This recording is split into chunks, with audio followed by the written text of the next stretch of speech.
Hello there, right here. Guys, we got some brand new bamboo blocks as well as new Vex and World Edit coming to vanilla Minecraft and much more. This is all in the new Snapshot 22W45A, which is going to be for 1.20 as well as 1.19.3. Let's look at all these changes which will be coming to the game. Remember to subscribe as I have been discovering cool tricks you can do in 1.20. We got a new block of bamboo. Look at this thing. Put in 9 bamboo, you'll get a single block. And if we place this down, it looks really nice. You can see the actual stalks of bamboo all in there, and it also gives this green color that a lot of people wanted that is sort of missing when it comes to the different types of logs. We can also use an axe on this, and this will produce another new block which is called block of stripped bamboo, which looks a bit similar to the actual bamboo planks, but there is some differences. As you can see, it's a little bit more greener, and you can also have this texture on top. I think builders are gonna love this, not only for the color but also for this cool texture which you can put in as floors or ceilings or even walls.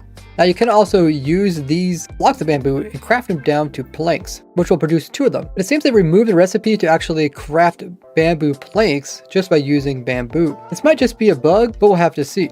Before, you could have stuff such as torches be stuck to a shulker box even while it was open, but now they will automatically break off. If we try snow layers, they will still stay on. Unless the shulker box is sideways, then they will pop. And if the shulker box is open, you can't actually place such blocks on them. This isn't really going to affect too much, as in compact circuitry, we often don't use shulker boxes. But just keep this in mind if you're trying to light up an area to prevent mobs from spawning.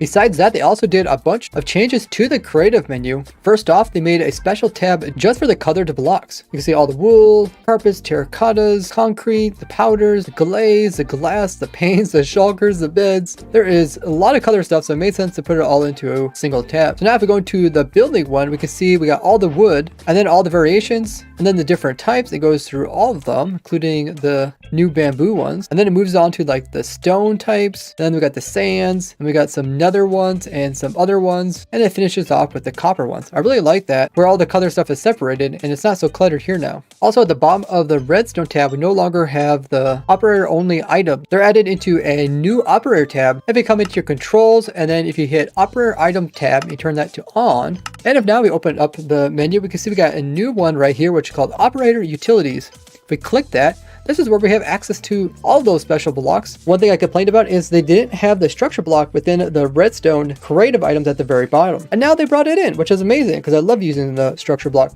And they also showcase all the light levels so you can easily grab them. With it added, it also makes it symmetrical for the creative menu with the same amount of tabs on the top as well as bottom. Consumables also got renamed to called food and drinks.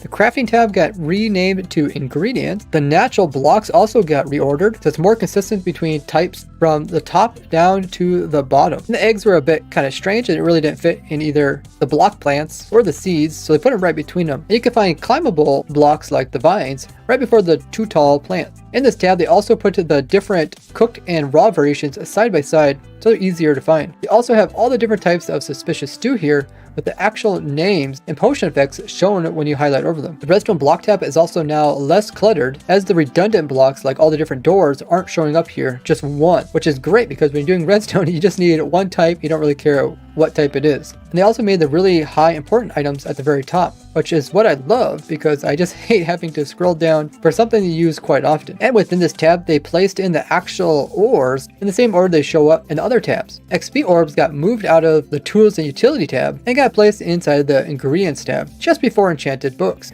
Access will not only show up inside of the tools tab, but also in the combat tab because they're effective weapons. And in this tab, we also have not one type of firework, but all 3 durations, so you can easily get the type you need. They also appear here in the combat tab. When it comes to the function tab, at the very top we have a bunch of different types of light sources, easy to grab. When it comes to the functional blocks, we also have that end portal frame, which is down at the bottom, but they also added in the Eyes of Ender right beside it, so you can grab both of them easily. And if you also grab an item that is in multiple locations on the creative menu, when you hover over top of it, it'll tell you this. So this one says it's in the functional blocks, it's also in the tools and utilities, and it's in the ingredients. So you can easily remember where to find it in the future. I'm really impressed overall that they continue to improve upon the creative menu, as when it comes to designing new types of farms, machines, and finding tricks. I use this quite often. What do you guys think of these changes? In this new snapshot, we got some new looking Vex. Look at these things. These things are crazy looking. So if we look at the old Vex compared to the new one, we can see that the new Vex is very similar to like the newer LA. Instead of having just a big single foot, we have kind of like a fade where it just kind of ends like a ghost. They still kind of have the shabby wings, and it kind of does look similar to Allays. Overall, they have been made quite a bit smaller, so they're similar size as Allay. So maybe there will be a lore that the Allay somehow got converted into Vex, or even Vex got converted into Allays. Now, they did say when it comes to the hitboxes, they purposely let the Vex keep a little bit bigger one, so it's easier for you to hit it while in combat. Overall, what do you guys think of the new look for the Vex? To me, they seem like evil fairies. There's also a change to this publish command, which allows you to open up your world so others can join. So you can set it to true. You can also say what game mode you want people to be in when they join. And you could say exactly which port you want to be used in order to find your world. This is similar as going into your game menu and then clicking open to LAN and single player with all the information here. But they also made it so that creative is set by default as well as allowed cheats on. And this is where you can actually change the port number. This will make it easier for me to test stuff out in single player with another account. When it comes to going into spectator mode and then being able to teleport to people, you also have the option to teleport to team members. Now this option, that players on this list will only show up if they're an actual viable target player. So it doesn't show like for me in single player. We also got some helpful and funny bug fixes. During our stream, we noticed that the person in the backseat could actually make the camel dash, which was kind of odd. So now this no longer can be done. With the recent changes so that you can play 1.19.3 snapshot or you can play 1.20. They made it so you can either turn off 1.20 features within the game or not. But there were still ways to circumvent this, like making a world with 1.20 features. And then even though you have it disabled, you can still get 1.20 items. So this was changed. The noises of the different types of new hanging signs weren't quite right when being placed. Something I complained about ever since they came out with waterlogging stuff, but the inability to actually place water sources within a waterlogged block. And I thought this was just the way they won the game. But they're coming back and they're finally changing this. So now if you click, it'll just add water to it. And if you shift click on it, it'll still just add water. Playing during our testing streams, some of the guys noticed that the arrows were flying all about when it came to anything that got shot with a crossbow, including the arrows even going backwards.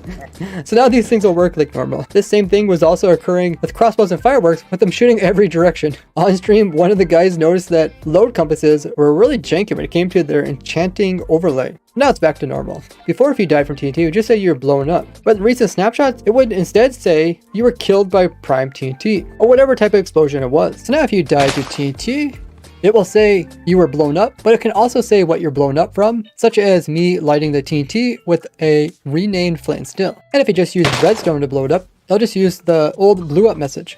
You might remember the old bug where someone would hop into another portal, but then they would briefly appear that they were somewhere else before getting teleported to their correct location. This problem still seemed to be in the game, as this player could see this player pop up over here, but then instantly vanish and be teleported to their correct another location. This is actually a trick I used to hold the world record for getting out to the Minecraft world border, which is at 30 million blocks. I'll have that video linked below. In my experience, when horses would go through nether portals, they would suffocate.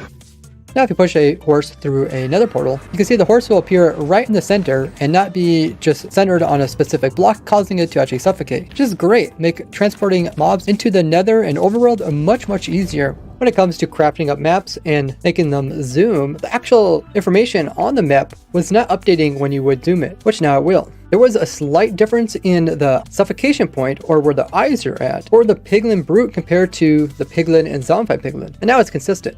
Bees pathfinding within the game in order to try to find a bee's nest or a hive was causing performance issues as it tried to navigate its way back. This was causing bees to try to load chunks in order to navigate their way to their original nest, even if they got pulled far away. Now with it fixed, we should see better performance with the bees. When in single player, the game was still trying to tell you that you could report people, but obviously in single player, there was nobody to report. There was a problem with a new network protocol that they added in the previous snapshot. You cannot actually log into an offline server.